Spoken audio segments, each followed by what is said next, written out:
Susanti dari anggota KKN CBR 15. Di sini saya akan berbagi video mengenai strategi kelola keuangan yang efektif di masa pandemi. Di masa pandemi seperti sekarang ini, kita harus mengetahui cara mengelola keuangan yang efektif.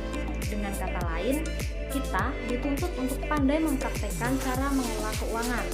Jika tidak bisa mengaplikasikan cara mengelola keuangan, hal ini akan berpotensi membuat kalian kesulitan dalam memenuhi berbagai kebutuhan. Lantas, bagaimana cara mengelola keuangan yang baik dan benar? Nah, di sini saya akan mengasih tahu tentang cara-cara yang bisa kita lakukan untuk mengatur keuangan secara efektif. Jadi ada beberapa hal yang perlu diperhatikan untuk mengatur keuangan di masa pandemi. Yang pertama, alokasikan pendapatan.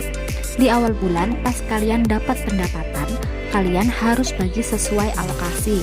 Nah, alokasinya berapa banyak? Pertama, kalian harus sisihkan untuk infak atau sedekah sebanyak 5-10%. Untuk dana darurat juga 5-10%.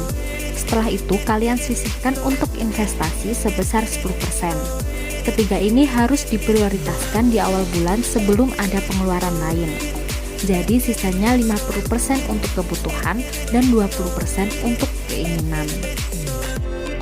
Yang kedua, bedakan antar kebutuhan dan keinginan. Tanpa disadari, kebosanan di rumah membuat kalian berbelanja secara online. Namun selama pandemik ini, cobalah tahan keinginan tersebut. Jadi cara untuk mengelola keuangan yang perlu kalian ketahui adalah pahami perbedaan keinginan dan kebutuhan. Untuk kebutuhan itu contohnya sandang, pangan, papan, pendidikan, komunikasi dasar, dan transportasi. Kalau kebutuhan tidak dipenuhi, maka akan berakibat negatif pada diri kita. Misalnya, makanan yang tidak bergizi, bikin kita mudah sakit. Sedangkan untuk keinginan adalah hobi, gaya hidup, dan gengsi. Dan kalau tidak terpenuhi, maka tidak akan berakibat negatif bagi diri kita. Selanjutnya, hindari pembelian dengan sistem cicilan. Pandemik seperti ini, berhemat dan menyimpan setiap uang jauh lebih penting daripada membeli sesuatu yang bersifat tersier. Meski kalian sudah memiliki tabungan atau dana darurat untuk membeli.